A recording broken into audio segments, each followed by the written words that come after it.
I don't. No, I want to tell the truth. Tell the truth. Liar. Tell the truth. So, do you got herpes or not? Crickets. Yeah, I got herpes. All right, then. Shut up, then.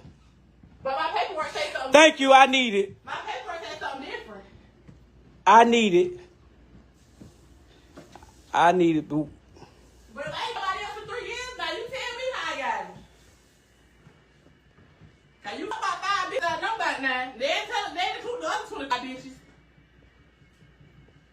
And you know what? And guess what? I believe you cheat.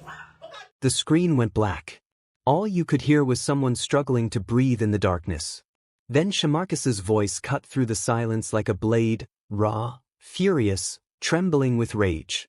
I swear, you die, I got to die like that. His phone trembled in his grip as thousands of strangers watched this nightmare unfold in real time on Facebook Live. The notification count kept climbing.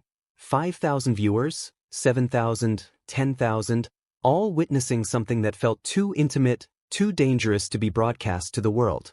Hearts and shocked emojis exploded across the screen like digital confetti at a funeral. The comments section became a waterfall of panic. Call 911 right now. Someone needs to stop this. This is about to go bad. Outside in the real world, sirens screamed through the neighborhood. Neighbors pressed their faces to windows, watching red and blue lights paint the street in emergency colors, knowing something terrible was about to happen. It should have been a peaceful Father's Day weekend. Across the country, dads were unwrapping ties and cologne, bouncing kids on their laps, firing up backyard grills. But here, in this corner of social media hell, Shamarcus was using Facebook Live as his courtroom, his confessional, his weapon. He wasn't just angry, he was destroyed. His wife Zaria had cheated, he claimed, given him herpes, played him for a fool for years. In his mind, she had stolen everything from him, and now he had absolutely nothing left to lose. Zaria fought back through the comments, her words appearing in real time like desperate pleas thrown into a digital void. He's lying, she typed. He's abusive. I'm scared he's going to kill me. Just hours before this live stream began, Zaria had posted something chilling on her own page. Somebody please tell me how this man is getting all my texts and calls. I really don't know what to do, but I need help before I lose my life or my freedom. My kids need me. Now 10,000 strangers had front row seats to watch two people's marriage explode in the most public way possible. They were typing advice, calling for help, recording screen captures, but mostly just watching, paralyzed by the train wreck unfolding before their eyes. None of them knew they were about to witness something that would haunt them forever.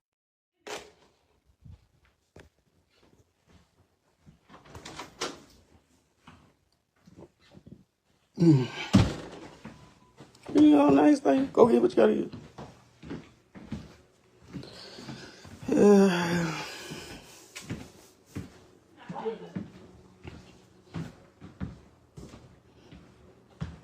Why is that screen out the window? So look. Queen, what the hell you talking about? Boy.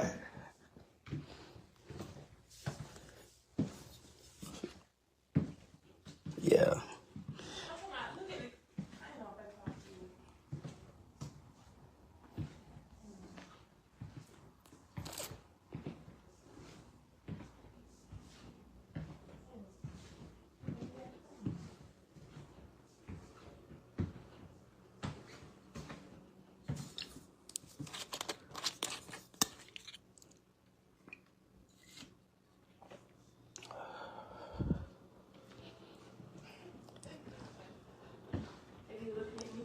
Nah.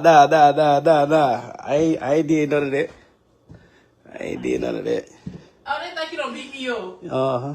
That boy ain't touched me. I ain't did none of that. Still capping for y'all. I just like he said, Nah. like he done did something to me. So look, boom. Ooh. So I catch a guy there talking to him. So, you know, I immediately lost it. Beat her. She said I beat her for 3 hours straight. I can't recall. I had enough for about 3 hours. You know what I'm saying? Because like, I don't think he got a dog. Why is you playing with me? You know what I'm So saying? you was giving him So company? What the fuck? now here it is. She done called the police. No, she ran out the house. I really let her go. She ran out the house. He ain't let me go. I treat them. But ran to the car, jumped in the car. I fucked around, left the keys in the car. Went to the police station, butt ass naked. But booty ass naked. So boom, I get another car and go down. Their love story began the way all the best ones do, with butterflies, stolen glances, and that intoxicating feeling that you've found your person. Marcus and Zaria crossed paths in Georgia, and for a while, it felt like fate had written their names in the stars. In those golden early days, Marcus was everything a woman could want. He made Zaria laugh until her sides hurt, wrapped his arms around her like a shield against the world, and spoke about their future with the kind of certainty that made her believe in forever. Zaria, with her quiet strength and gentle beauty, dreamed of the family they'd build together, Sunday dinners, birthday parties, watching their children take their first steps. Their social media told the story everyone wanted to see. Photo after photo of pure happiness. Zaria's radiant smile as she cradled their babies, Marcus gazing at her like she hung the moon, captions overflowing with heart emojis and my everything declarations. To anyone scrolling through their feed, they were relationship goals incarnate. But Instagram filters can't hide what happens when the camera stops rolling. The shift was so gradual that even Zaria's closest friends almost missed it. First, it was the constant phone calls. Marcus would ring her cell 20 times during a simple grocery run, his voice tight with questions. Where are you? Who's there? When are you coming home? Then came the commentary about her clothes. Why was she wearing that dress? Why did she laugh so hard at her coworker's joke? Why did she need friends when she had him? At first, Zaria thought it was romantic. He loved her so much he couldn't bear to be apart from her. But love shouldn't feel like a cage, and slowly, that's exactly what her life became.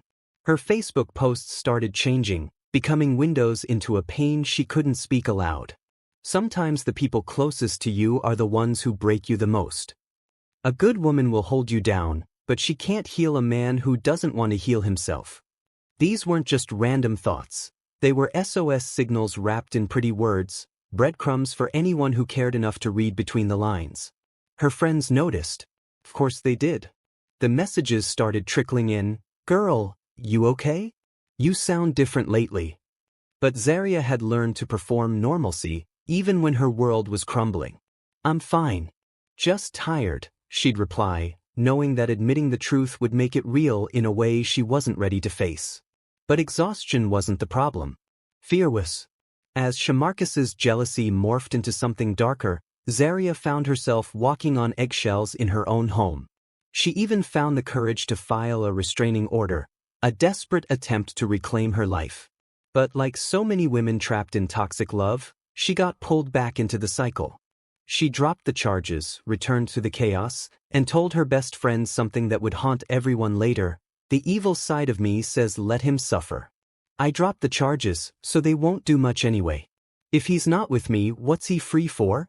The warning signs were flashing neon bright: possessiveness, explosive anger, and a paranoia that was eating both of them alive. Then came the post that should have sent everyone running to help her. Somebody tell me how this boy keeps getting all my texts and calls. I really don't know what to do. But I need help before I lose my life or my freedom. My kids need me.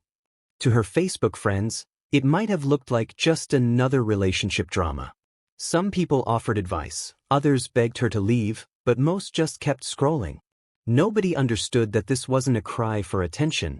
It was a woman desperately trying to save her own life. Meanwhile, Marcus was drowning in his own demons. In his mind, Zaria had betrayed him in the worst possible way. He was convinced she'd been unfaithful for years, that she'd given him herpes, that everything beautiful between them had been a lie. The humiliation was eating him alive from the inside out. Father's Day weekend was supposed to be about celebration, about dads grilling burgers and teaching their kids to ride bikes. Instead, Marcus was planning something that would destroy everything he claimed to love. I'm saying, you go back to my hometown, I'm about to go back and got there. Oh, tit for tat. Oh, I'm gonna get my lip back. You know what I'm saying? So I blame any man would. You know what I'm saying? So yeah, that's what happened. Boom. So now I can't go back to my job. Lost my job. Everything. For the last 2-3 years, I can't shake for nothing. I can't get right. You know what I'm saying? So I've been in denial. I've been in denial for so long. I've been in denial like, damn. You know what I'm saying? I gotta goddamn get right. I'm studying trying to catch grip. Okay, so boom. Here it is.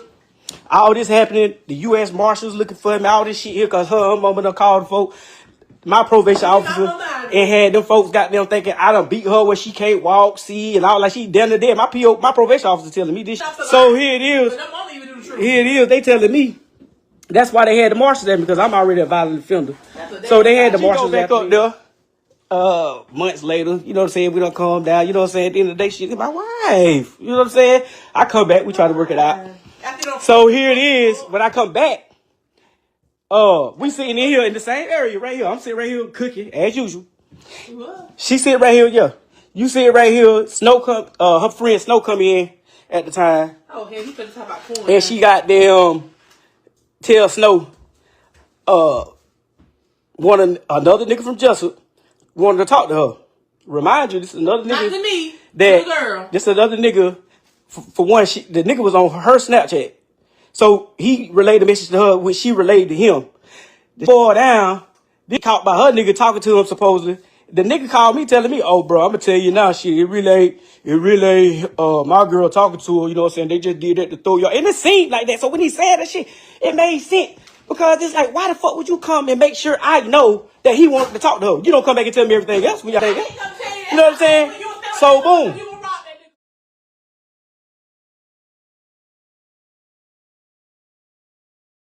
The fairy tale had become a horror story, and everyone could see the blood on the pages. What had once been passionate love letters now read like declarations of war.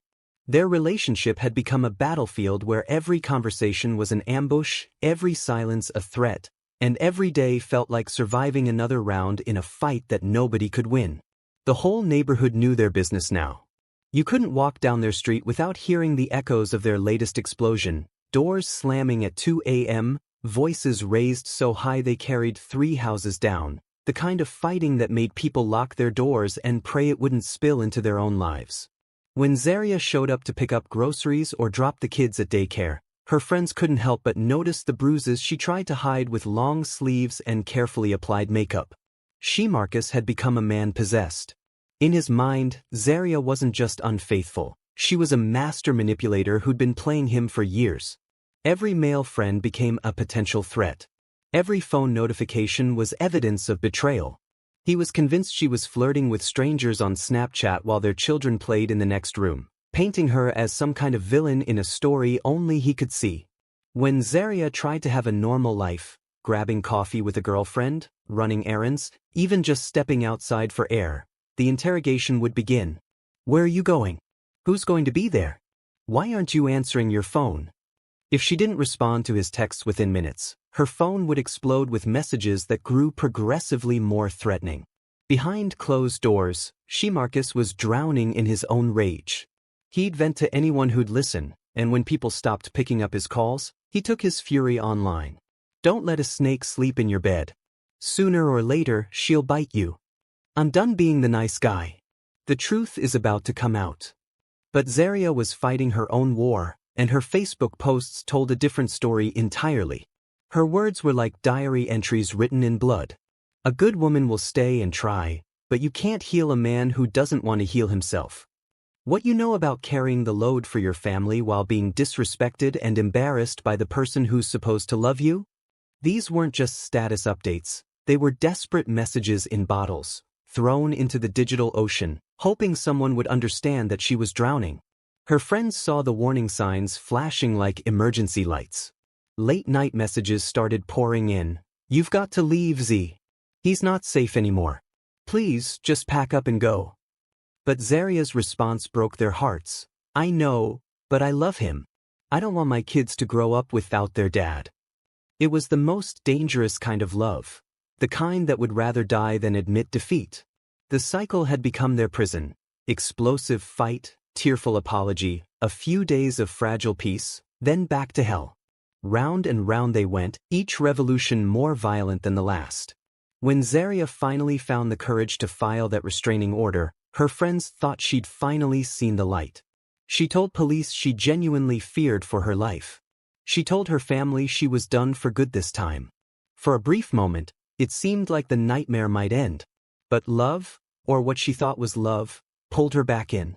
She dropped the charges, and when her best friend asked why, her answer was chilling. The evil side of me says let him suffer. I dropped the charges, so they're not going to do too much anyway. If he's not with me, what's he free for?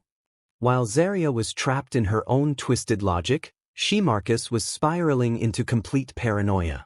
He was convinced Zaria had given him herpes, that she'd been laughing at him behind his back for years, that she'd systematically destroyed everything good in his life. He told anyone who'd listen that she was a monster who'd ruined him. His friends tried to be the voice of reason. They begged him to just walk away, to find a lawyer, to handle this like a man instead of a madman. But Marcus had stopped listening to anything that didn't feed his rage. By June 13th, you could practically feel the explosion coming. His Facebook post that day read like a threat wrapped in a promise. It's funny how people smile in your face but stab you in the back. One day, the whole world's going to hear the truth. Zaria must have sensed it too, because her final post was pure desperation. Somebody tell me how this boy keeps getting all my texts and calls. I really don't know what to do. But I need help before I lose my life or my freedom. My kids need me. The comments section exploded with people begging her to run. Call the police again. Leave now. Don't wait another day. Think about your babies. But Zaria stayed. Maybe she thought she could weather one more storm. Maybe she still believed love could conquer all. Maybe she was just too tired to fight anymore. Father's Day weekend arrived like a death sentence. While dads across America were opening homemade cards and teaching their kids to throw a baseball, Marcus was pacing his floor like a caged animal, consumed by a rage that had nowhere left to go. On June 14th, he made a decision that would change everything. He opened Facebook, positioned his phone camera, and hit that little "Go Live" button. Within seconds, thousands of strangers were about to witness the most private moment of their most public breakdown. You a bitch that's on the line, you know. She goes to my phone. She do the same. She do all that. Listen. Keep following me though. I want to listen. Listen and shut up. Don't talk to me like that. Shut the fuck up. Tell Fam, don't worry about the phone. Worry about the kids. So Don't worry about me. she turned around and okay, boom. After I get caught with that girl, she go to the doctor. She get on the table. She, I'm finna get tested. I'm finna get tested because you fucking all these hoes. You doing this, you doing that. Still got there. The doctor said, okay, well, we'll test you. We're gonna do that. Which girl? And I walk around. We come back. So the doctor tell her when she get her results, the damn folks tell her she got herpes. So I'm thinking in my head, that you gotta have an outbreak. You know what I'm saying? You know this society got that. You have this shit and all that shit. Right. So, boom. She ain't had an outbreak, no none of that. All the other had to run her blood. What kind of? So I'm thinking that this bitch goddamn, they playing a mistake or whatever. Cool. So She said you thought it was a mistake. what it was? I think it was last month. So I'm in there watching the game or something, whatever I'm doing in the room. She come in there, babe. My ass raw.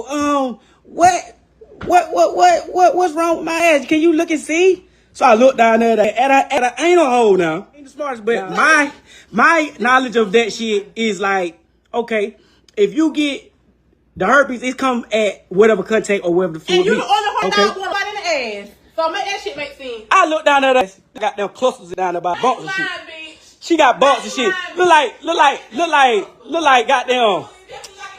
Now y'all see why she don't want me to get on the live. That's why she trying to goddamn overtalk me. So it looked like the shit looked like some bumps, but like an ant bite. Hey, how you bust a bump? Hey, what you did to it? Lick that load of bitch. So stop fucking capping, boy. The screen lit up, shaky at first as Marcus adjusted his phone. His face filled the frame, sweat beading on his forehead, his jaw tight with rage.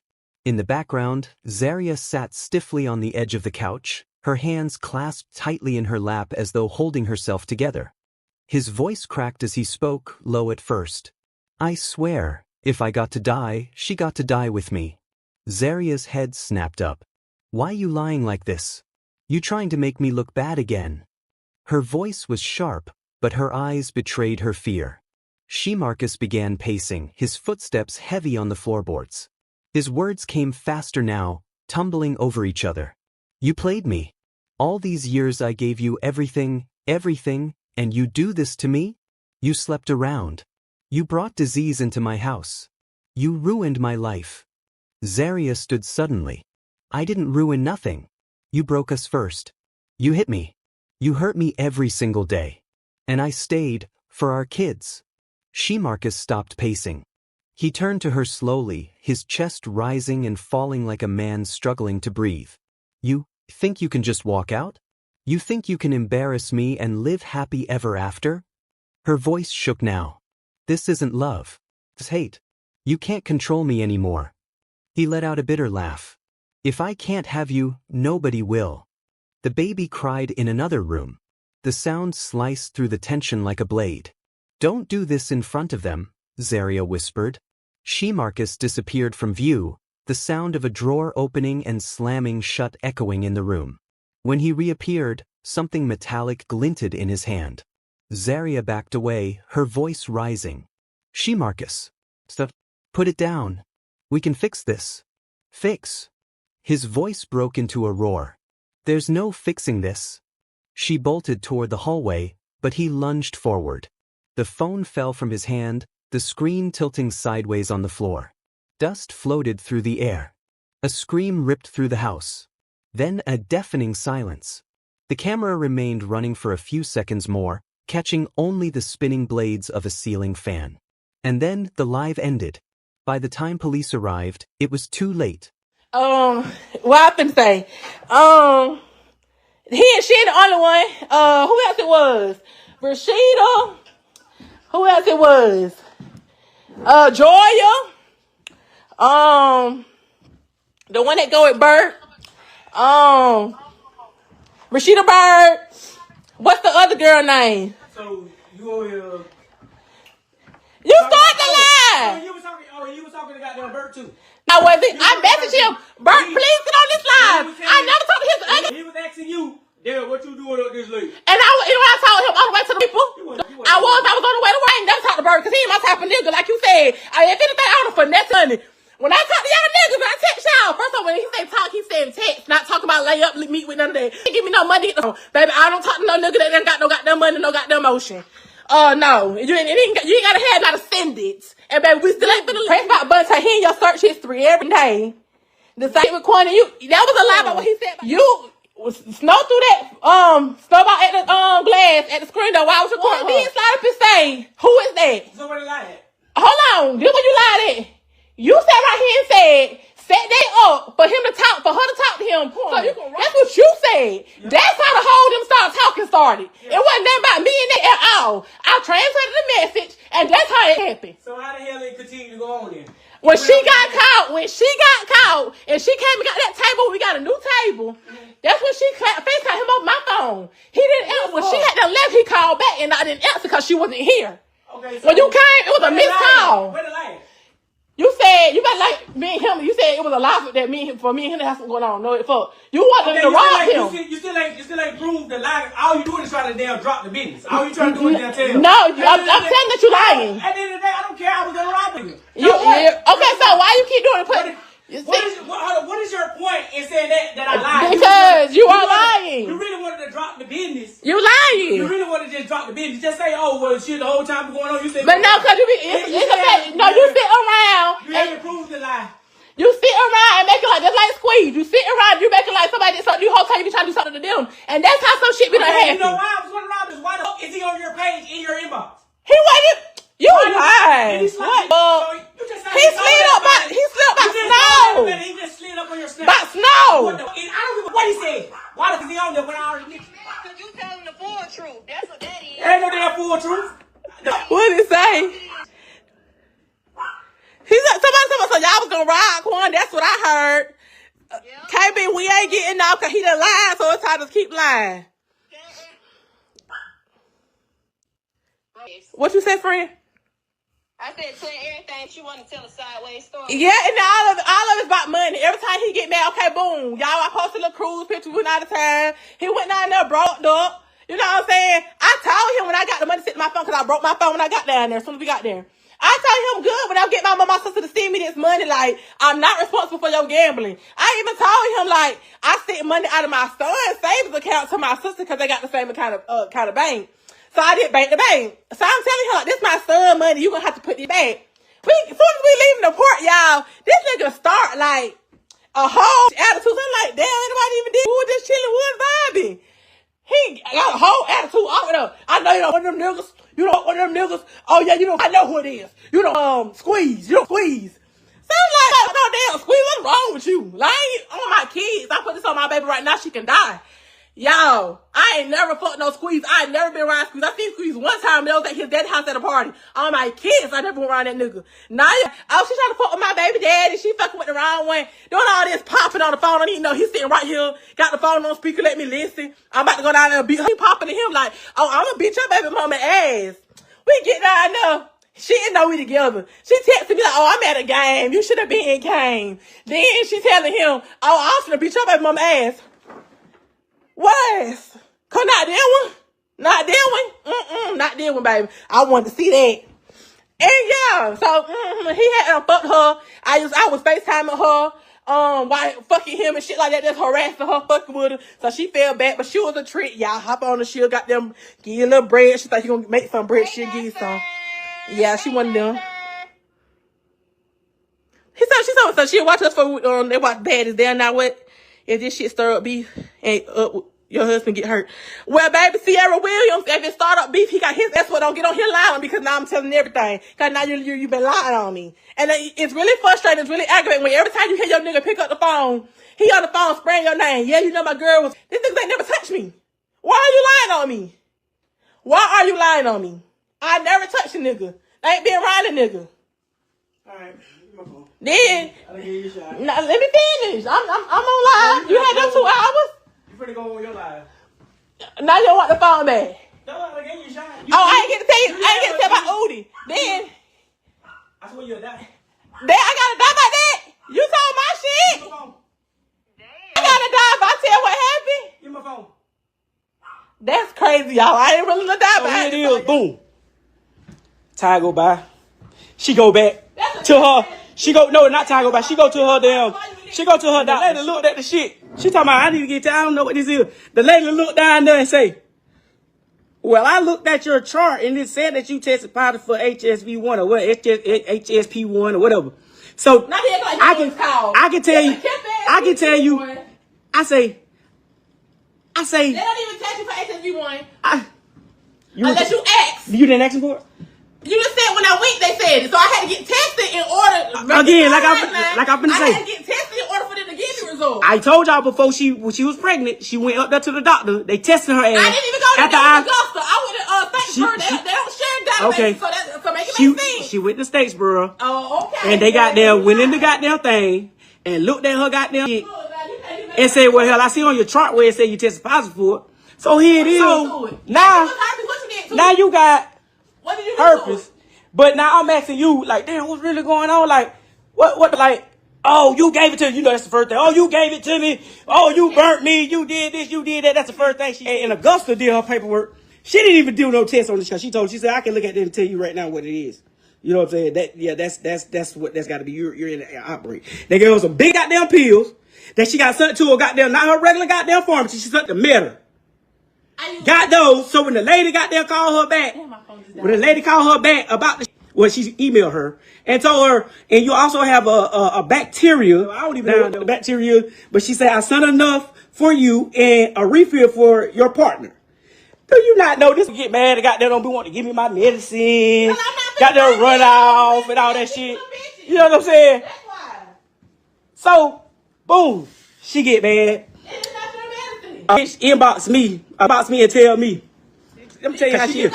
She said, I probably do. Then you got herpes. I probably do. 9 times out of 10. 10 out of 10. The lie. lie. You got herpes. You got herpes. 9 times out of 10. Oh my kids. 9 times out of 10. We have herpes. 9 times out of 10, we have herpes. Yeah, he don't want nobody to talk to me. Okay? So, the back. So, listen. It don't matter. These are facts. These are facts. These are facts. So, boom. Goddamn. The house stood like a tomb when the first responders shattered the silence. What had been their sanctuary just hours before was now a horror scene that would haunt every officer who stepped through that door. The metallic tang of gunpowder clung to the air like a ghost that refused to leave, mixing with the smell of spilled coffee and the lingering scent of Zaria's perfume. Combat boots moved carefully across blood-stained hardwood floors, radios spitting static and urgent codes into the suffocating quiet. And then, God, the sound that broke every hardened cop in that room. 2 babies crying in the corner, their innocent voices cutting through the aftermath like broken glass through silk. By dawn, their neighborhood looked like a war zone. Yellow crime scene tape fluttered in the morning breeze like twisted party streamers, while red and blue lights painted the houses in colors that screamed tragedy. Neighbors clustered on sidewalks in their bathrobes and slippers, their faces frozen in disbelief, whispering the kinds of things people say when their world gets turned upside down. They fought all the time, one woman choked out, tears streaming down her cheeks. But sweet Jesus, nobody thought it would end like this. The media vultures descended like a plague. News vans choked the street, satellite dishes reaching toward the sky like metal prayers. Headlines exploded across every screen in America. Father's Day bloodbath, love turns lethal on Facebook Live, domestic terror, thousands watch murder-suicide in real time, social media nightmare. Did we all watch a woman die? At Mount Calvary Baptist Church, candles burned like fallen stars in the darkness. Friends and family crowded into pews, their faces streaked with tears and disbelief. Zaria's photo sat on the altar, radiant, smiling, alive, surrounded by flowers that would wilt long before the pain did. She tried to escape, her best friend whispered, her voice raw from crying. She fought like hell to get out, but he built a prison around her heart and threw away the key. Others remembered the man Marcus used to be. The father who taught his kids to ride bikes, the guy who'd give you the shirt off his back, the man who once loved so purely it took your breath away. But somewhere along the way, that love had curdled into something poisonous. The anger had grown like cancer in the spaces between their words until it devoured everything beautiful they'd ever built. Social media exploded into a digital riot of grief, rage, and desperate questions. Where the hell was everybody? How do you watch this happening and do nothing? The signs were screaming. Why didn't anyone listen? Facebook got blood on their hands now. They made money off this nightmare. Domestic violence advocates took to the streets, their voices hoarse from shouting truths that nobody wanted to hear. They demanded action, accountability, a world where women's cries for help weren't treated like background noise. But it was too late for manifestos and movements. Too late for should-haves and could-haves. 2 hearts had stopped beating. A family lay in ruins. 2 babies would grow up asking questions that had no good answers, wondering why mommy and daddy loved each other enough to die but not enough to live. The most haunting question of all echoed through every comment section, every news report, every sleepless night that followed. Could love this broken have been saved? Or were they always destined to burn each other alive? He tried to squeeze, and yes, I did inbox squeeze and tell him that your Mark tried. He said, "Damn, I ain't think he'll do it like that." I said, "I'm telling you, I seen it." I never linked with him, even when he said, even when he told me, you got a friend, y'all pull up. I never linked with him because I never wanted him. I never was trying him for real. I really just wanted to tell him about